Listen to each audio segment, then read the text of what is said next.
નમસ્તે વિદ્યાર્થી મિત્રો, આજે આપણે ધોરણ 9 વિષય ચિત્ર. તો ગયા વિડીયોની અંદર આપણે ચિત્ર વિષયની અંદર પ્રકરણ 1 હતું એ પ્રકરણ 1નો અભ્યાસ કર્યો હતો. તો આજે આપણે પ્રકરણ 2 છે ચિત્રકલાના મૂળ તત્વો એનો અભ્યાસ કરીશું. તો ચિત્રકલાના મૂળ તત્વો છે એમાં શું આવે છે? તો એમાં આપણે જોઈએ તો એમાં એક છે રેખા, બીજું છે આકારો અને 3 નંબર પર છે રંગો. 3 નંબર પર છે રંગના ગુણધર્મો અથવા તો રંગોની અભિવ્યક્તિ. આ ચિત્રકલાના 3 મૂળ તત્વો છે. એ 3 મૂળ તત્વોનો આપણે અભ્યાસ કરવાનો છે. તો જો અહીં આપ્યું છે કે સંસ્કૃતિ આપણી જીવનશૈલીનું દર્પણ છે. કલા સંસ્કૃતિનું એક અનોખું અંગ છે. માનવ સંસ્કૃતિ આરંભમાં ધર્મ પ્રધાન હતી. કલા ઉપર પણ ધર્મની અસર હતી. કલા અને સંસ્કૃતિના સમન્વયથી માનવ જીવન સુવાસમય બની શક્યું છે. શું કીધું છે કે આપણી સંસ્કૃતિ છે એ આપણી સંસ્કૃતિ જીવનશૈલીનું દર્પણ છે. એટલે કે આપણે જે જીવન જીવીએ છીએ એ આપણા જીવનશૈલીનું દર્પણ છે. એટલે કે આપણી સંસ્કૃતિની અંદર આપણે કેવી રીતે જીવન જીવીએ છીએ એ આપણને જોવા મળે છે. આપણે સંસ્કૃતિમાં જોઈએ તો સંસ્કૃતિમાં આપણો ધર્મ છે, બરાબર, ધાર્મિક ગ્રંથો છે, લોકનૃત્ય છે, સંગીત કલા છે, ચિત્રકલા છે, બરાબર.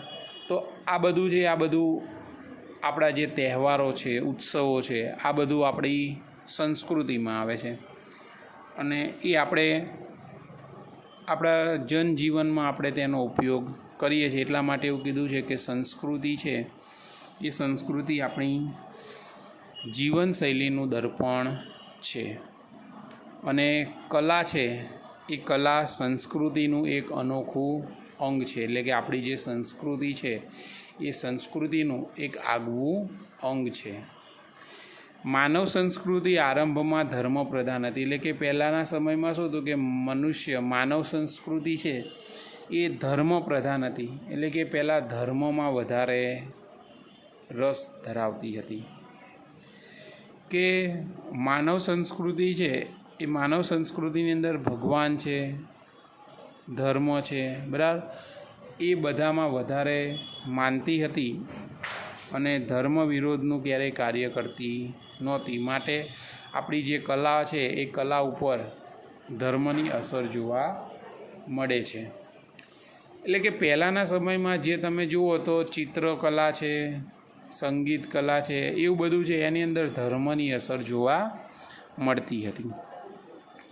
કલા શબ્દ એ સંસ્કૃત શબ્દ કલ ધાતુ પરથી ઉતરી આવ્યો છે. તેનો અર્થ જાણવું, પામવું કે કળવું એવો થાય છે. અંગ્રેજી શબ્દ આર્ટનો મૂળ લેટિન શબ્દ આર્સ છે.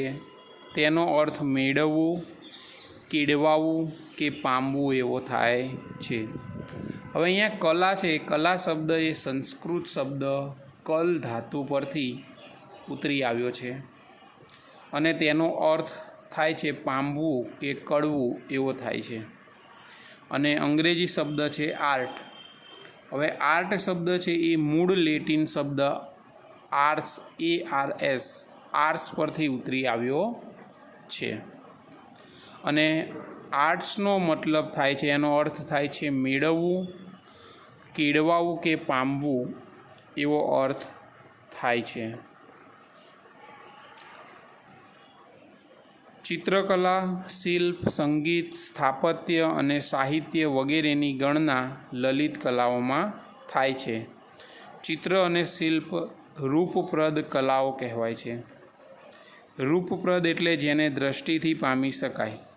કલાનો ધ્યેય પ્રકૃતિના જડ અને ચેતન તત્વોનું અનુકરણ કરી માનવીના હૃદયની ઉર્મિઓને જાગૃત અને અભિવ્યક્ત કરવાનો છે। હવે શું કીધું છે કે આપણી જે 4 કલા છે, ચિત્રકલા છે, શિલ્પકલા છે, સંગીત કલા છે, સ્થાપત્ય કલા છે। એટલે કે જે ચિત્રકલા છે, સંગીત કલા છે, શિલ્પકલા છે, સ્થાપત્ય કલા છે, સાહિત્ય કલા છે, આ જેટલી કલાઓ છે એ કલાઓને લલિત કલા કહેવામાં આવે। એટલે કે આનો સમાવેશ લલિત કલાઓમાં થાય છે। અને ચિત્ર અને શિલ્પકલા છે એ રૂપપ્રદ કલાઓ કહેવાય છે। રૂપપ્રદ એટલે કે જેને દ્રષ્ટિથી પામી શકાય છે, બરાબર। અહીંયા કીધું છે કે ચિત્ર અને શિલ્પકલા રૂપપ્રદ કલા છે। હવે રૂપપ્રદ કલા એટલે કે જેને દ્રષ્ટિથી પામી શકાય, એટલે કે જેને આપણે જોઈને નિરીક્ષણ કરીને પામી શકીએ છીએ। અને કલાનો ધ્યેય પ્રકૃતિના જડ અને ચેતન તત્વોનું અનુકરણ કરી માનવીના હૃદયની ઉર્મિઓને જાગૃત અને અભિવ્યક્ત કરવાનો છે। જે કલાનો મુખ્ય ધ્યેય છે એ ધ્યેય શું છે કે માનવીનું જે હૃદય છે, મનુષ્યના હૃદયની જે સંવેદનાઓ છે એ સંવેદનાઓમાં કે પ્રકૃતિ છે, બરાબર, એ પ્રકૃતિ જળ અને ચેતન તત્વો, એટલે કે જે પ્રકૃતિ છે, પ્રકૃતિની અંદર જળ એટલે નિર્જીવ અને જે સજીવ તત્વો છે એ સજીવ તત્વોમાં અનુકરણ કરી અને માનવીના હૃદયની ઉર્મિઓને જાગૃત અને અભિવ્યક્ત કરવાનો છે। એટલે કે જે ચિત્રકાર હોય છે તો એ ચિત્રકાર જે પ્રકૃતિના તત્વો છે, પ્રકૃતિના તત્વોમાંથી અનુકરણ કરે છે અને એમાંથી તે ચિત્રકલાનું સર્જન કરે છે। અને તે કોઈપણ ચિત્ર જુએ છે તો તેના હૃદયમાં અથવા તો તેના મનમાં એ ચિત્રની છબી એટલે કે તેનો જે ફોટો હોય છે એ અંકિત થઈ જાય છે અને તે પ્રમાણે પોતાના મનથી એ ચિત્રનું સર્જન કરે છે। એટલા માટે એવું કીધું છે કે માનવીના હૃદયની ઉર્મિઓને જાગૃત અને અભિવ્યક્ત કરવાનો છે। કલા અને સૌંદર્ય ભિન્ન હોવા છતાં એકાકાર થયેલા છે। કલાનો મુખ્ય હેતુ સૌંદર્ય નિર્માણ દ્વારા અલૌકિક અને ભાવાત્મક આનંદ આપવાનો છે। હવે શું કીધું છે? કલા અને સૌંદર્ય ભિન્ન હોવા છતાં એકાકાર છે, એટલે કે કલા અને સૌંદર્ય બંને અલગ અલગ છે, એ છતાં પણ તે એક સમાન છે। કલાનો મુખ્ય હેતુ શું છે? તો સૌંદર્ય નિર્માણ દ્વારા અલૌકિક અને ભાવાત્મક આનંદ આપવાનો છે। એટલે કે કલાનો મુખ્ય હેતુ છે સૌંદર્ય નિર્માણ, એટલે કે તમે જે કંઈ સર્જન કરો છો એ સર્જન દ્વારા અલૌકિક અને ભાવાત્મક આનંદ આપવાનો છે। કલાકાર અને કલાનો આસ્વાદ લેનાર બંનેને કલા આનંદ આપે છે। લલિત કલાનો અર્થ છે સુંદર, તેથી લલિત કલા સૌંદર્ય વિહાર કરાવતી કલા કહી શકાય। શું કીધું છે? કલાકાર અને કલાનો આસ્વાદ, એટલે કે જે કલાકાર છે, બરાબર, જે આપણે અંગ્રેજીમાં તેને આર્ટિસ્ટ કહીએ છીએ, તો જે કલાકાર છે એ કલાકાર અને કલાનો આસ્વાદ એટલે કે કલાને લેનાર જે લોકો છે એ બંનેને કલા આનંદ આપે છે। જે કલાકાર છે એ કલાકાર પોતાની ચિત્ર સર્જનની અંદર પોતાના મન અને હૃદયના જે વિચારો છે વિચારોનું આરોપણ કરે છે અને ચિત્રની જે સુંદરતા છે એ સુંદરતા દ્વારા જે કલાનો આસ્વાદ કરનારા એટલે કે કલાને જોનારા અને પરખનારા જે લોકો છે એ લોકોને આનંદ મળે છે। અને લલિત કલાનો અર્થ, લલિતનો અર્થ થાય છે સુંદર, તેથી લલિત કલા સૌંદર્ય વિહાર કરાવતી કલા કહી શકાય છે। ચિત્તને રંજન આપે તે ચિત્રકલા, બરાબર, શું છે? ચિત્તને રંજન આપે તે ચિત્રકલા। ચિત્ત એટલે કે મન, આપણા મનને શાંતિ આપે એને ચિત્રકલા કહેવામાં આવે છે. ઈશ્વરે સર્જેલી સૃષ્ટિ કે ચિત્રકારના ચિત્ર સર્જનમાં કલાના મૂળ તત્વો એવા રેખા અને રંગનું મહત્ત્વ અનન્ય છે.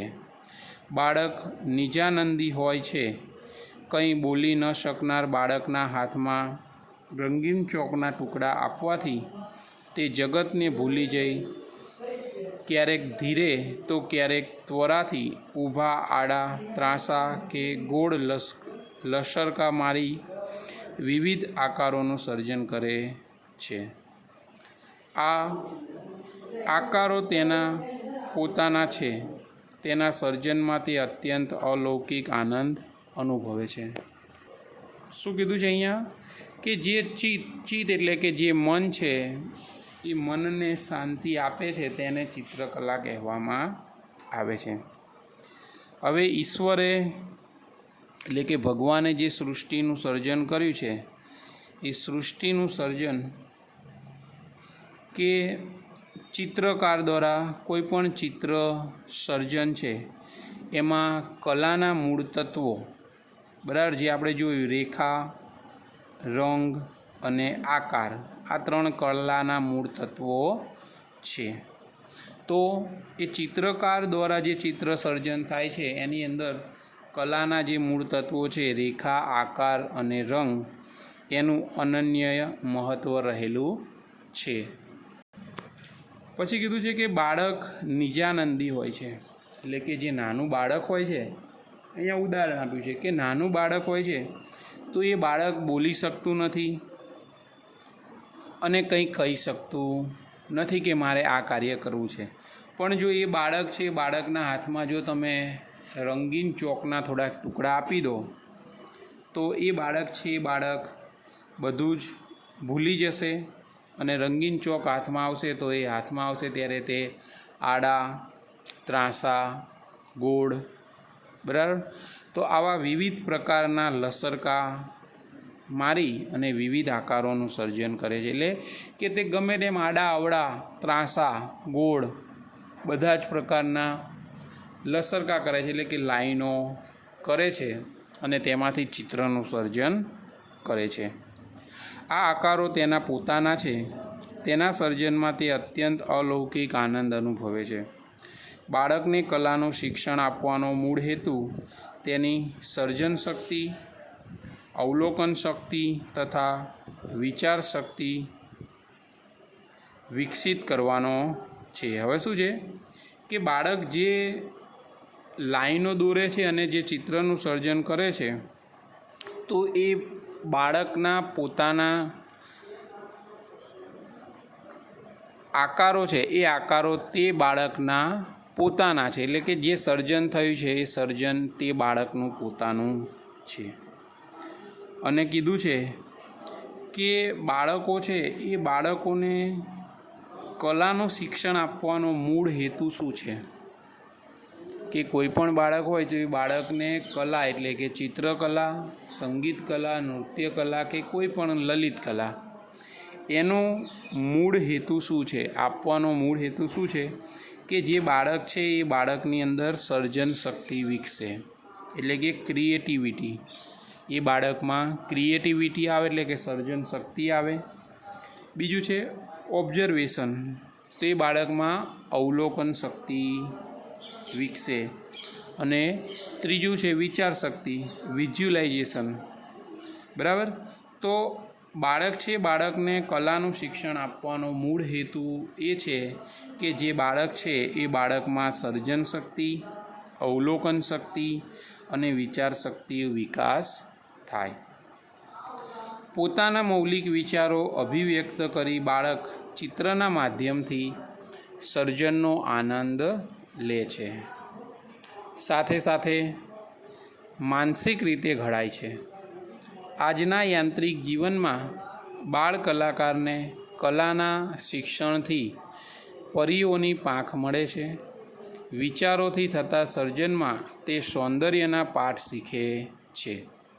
શું સારું લાગે ને શું સારું ન લાગે તેની સમજ કેળવે છે. હવે શું કીધું છે કે બાળક પોતાના મૌલિક વિચારો એટલે કે પોતાના મનના વિચારો દ્વારા અભિવ્યક્તિ કરી બાળક ચિત્રના માધ્યમનું સર્જન કરે છે, એટલે કે ચિત્રનું સર્જન કરે છે અને સાથે સાથે તે બાળક માનસિક રીતે ઘડાય છે. ચિત્રનું સર્જન કરવામાં માનસિક રીતે બાળક ઘડાય છે.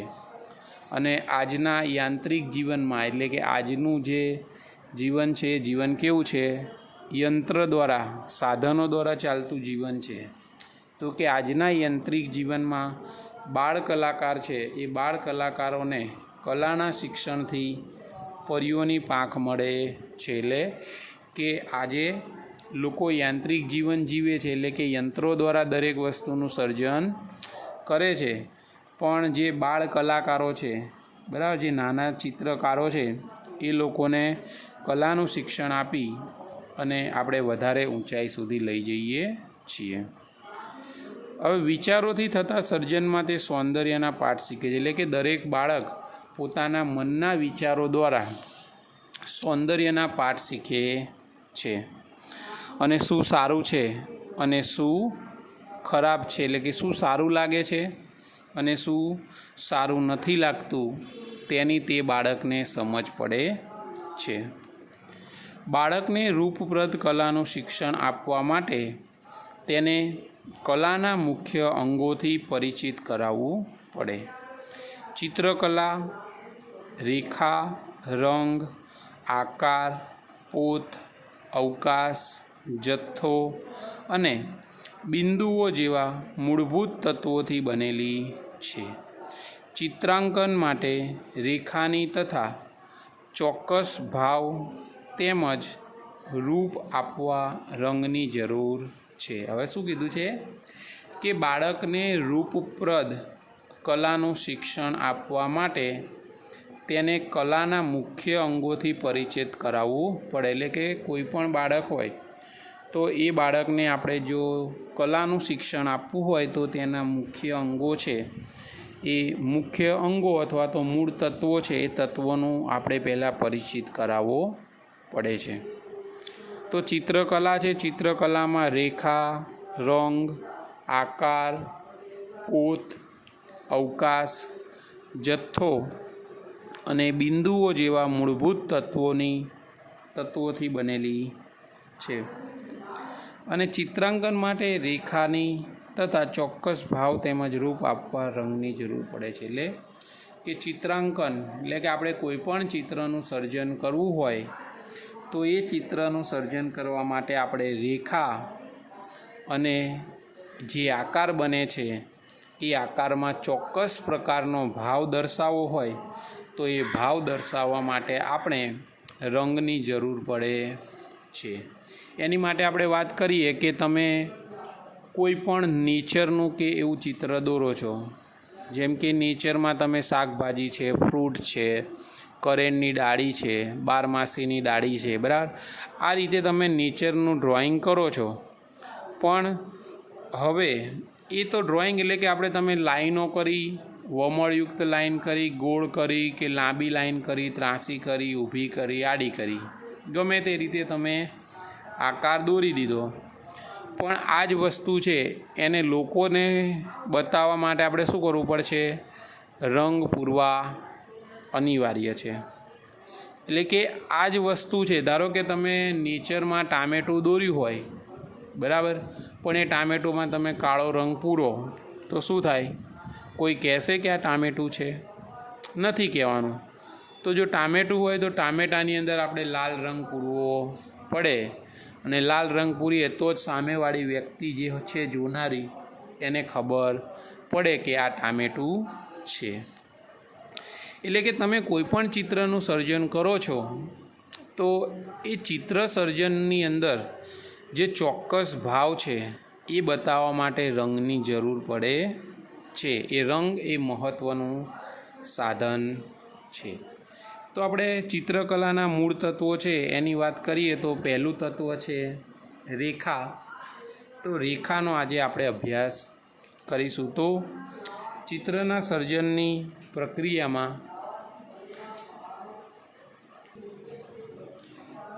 તો રેખા છે ચિત્રના સર્જનની પ્રક્રિયામાં રેખાનું મહત્ત્વ અનન્ય છે. રેખાંકન એ રૂપપ્રદ કલાનું મહત્ત્વનું અંગ છે. આથી રેખાના ગુણધર્મો અને લાક્ષણિકતા જાણવી અતિશય જરૂરી છે. રેખા કલાકારની અભિવ્યક્તિનું એક મહત્ત્વનું સાધન છે. ચિત્રકલાના એક અંગ એવા બિંદુઓના જોડાણથી રેખાનું સર્જન થાય છે. રેખા દ્વારા માનવ હૃદયની ઉર્મિઓથી ઉદ્ભવેલા આકારોનું સર્જન થાય છે.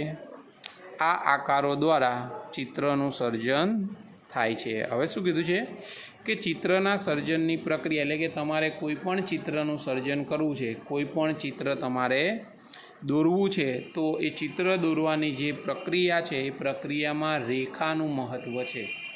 રેખા એટલે કે આપણે જે પેન્સિલથી તમે જે ડ્રોઈંગ કરો છો એને રેખા કહેવાય છે. બરાબર. તો એ રેખા આડી, ઊભી, ત્રાંસી, વમળાકાર, ગોળ, બરાબર આ રીતની હોય છે. તો તમે કોઈ પણ પેન્સિલની મદદથી જે લાઈન દોરો છો એને રેખા કહેવામાં આવે છે. એટલે કે ચિત્ર સર્જનની પ્રક્રિયામાં રેખા છે એ રેખા મહત્ત્વનું અને અનન્ય અંગ છે. હવે રેખાંકન એ રૂપપ્રદ કલાનું મહત્ત્વનું અંગ છે અને રેખા છે એ રેખાના ગુણધર્મો અને તેની લાક્ષણિકતાઓ છે એ આપણે જાણવી જરૂરી છે. જો આપણે રેખાના ગુણધર્મો અને તેની લાક્ષણિકતા છે એના વિશે જો આપણે જાણતા હોઈએ તો તમે સુંદર રીતે ચિત્રનું સર્જન કરી શકો છો. અને રેખા છે એ રેખા કલાકારની અભિવ્યક્તિનું એક મહત્ત્વનું સાધન છે. કોઈ પણ ચિત્રકાર હોય, હવે એને ચિત્રનું સર્જન કરવું હોય પણ એ પેન્સિલ કેવું ના હોય અને તે રેખાનું સર્જન ના કરી શકે, એટલે કે રેખા દોર્યા વગર ડાયરેક્ટ તે ચિત્ર દોરે તો એ જેવું બનાવવું હોય તેવું તે સર્જન કરી શકતો નથી. માટે એવું કીધું છે કે રેખા છે રેખા કલાકારની અભિવ્યક્તિનું મહત્ત્વનું સાધન છે. અને ચિત્રકલાના એક અંગ એવા બિંદુઓના જોડાણથી, એટલે કે તમે શું કરો છો, આપણે જ્યારે કોઈ પણ ચિત્રનું સર્જન કરીએ તો થોડીક લાઈન કરીએ, પછી ત્યાં આગળ ઊભા રહીએ તો ત્યાં ટપકું થઈ જાય, પછી પાછું ત્યાંથી લાઈન કરીએ છીએ. તો એ જે બિંદુ હોય છે બરાબર, તો એ બિંદુઓના જોડાણથી રેખાનું સર્જન થાય છે. અને રેખા દ્વારા માનવ હૃદયની જે ઉર્મિઓ છે, એટલે કે માનવ હૃદયના જે વિચારો છે, તેના મનના જે વિચારો છે એ વિચારોમાંથી જે ઉદ્ભવેલ આકારનું સર્જન થાય છે. એ આકાર દ્વારા ચિત્રનું સર્જન થાય છે. એટલે કે પોતાના મનના જે વિચારો છે એ વિચારોમાં આકારનું સર્જન થાય છે અને આ જે આકારો છે એ આકારો દ્વારા ચિત્રનું સર્જન થાય છે. રેખાના સર્જનથી જે આકાર કે આકૃતિઓ બને તે ચિત્રમાં ક્ષેત્રફળ, ઊંડાણ, ઘનતા અને સ્થૂળતાનો પરિચય આપે છે. રેખાના જુદા જુદા પ્રકાર એ જુદા જુદા ભાવોનું સૂચન કરે છે. હવે શું કીધું છે કે રેખાના સર્જનથી જે આકાર કે આકૃતિઓ બને તેમાં ક્ષેત્રફળ, ઊંડાણ, ઘનતા અને સ્થૂળતાનો પરિચય આપે છે. એટલે કે આપણે કોઈ પણ ચિત્રનું સર્જન કરીએ છીએ તો એ જે ચિત્ર છે, ચિત્રની અંદર જે રેખા છે, આપણે જે પ્રમાણે લાઇન ડ્રોઈંગ કરેલું છે તો એ લાઇન ડ્રોઈંગ દ્વારા આપણે કલર વગર એ જે ચિત્ર છે, ચિત્રની અંદર આપણે ક્ષેત્રફળ, ચિત્રનું ઊંડાણ, ચિત્રની ઘનતા, એની જાડાઈ, પહોળાઈ અને સ્થૂળતા, તે કઈ જગ્યાએ પડ્યું છે અને કેવી રીતે પડ્યું છે એ દરેક વસ્તુનો આપણે પરિચય આપી શકીએ છીએ. તો રેખાના જુદા જુદા પ્રકાર એ જુદા જુદા ભાવોનું સૂચન કરે છે. એટલે કે રેખા છે એ રેખાના જુદા જુદા પ્રકાર પડે છે અને દરેક પ્રકાર છે દરેક પ્રકારનો ભાવ પણ અલગ રહેલો છે. તો રેખા છે રેખાના કુલ 8 પ્રકાર છે.